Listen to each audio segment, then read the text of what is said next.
Hello সবাইকে, আজকে সোমবার আর সকাল থেকে আজকে একদম ব্লগটা স্টার্ট করতে পারিনি, তাই সন্ধ্যাবেলার একটুখানি ক্লিপই তোমাদের সাথে শেয়ার করছি।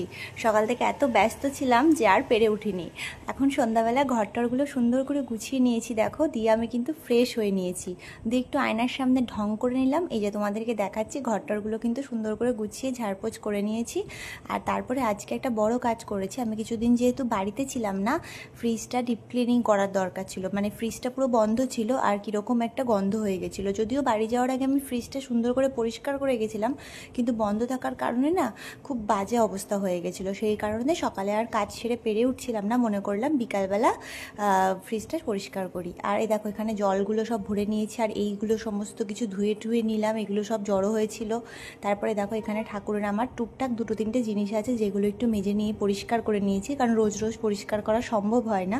আর এই দেখো তোমাদেরকে দেখাচ্ছি, ফ্রিজটা কিন্তু মোটামুটি ভালোভাবে পরিষ্কার করে নিয়েছি আর কি। এই ফ্রিজটা যেহেতু আমি না থাকলে চলে না, সেই কারণে ফ্রিজটা খুব নোংরা হয়ে গেছিলো। তো যাই হোক, আজকে এইটুকুই ক্লিপ শেয়ার করলাম। টাটা সবাইকে, তোমরা কেমন আছো জানি।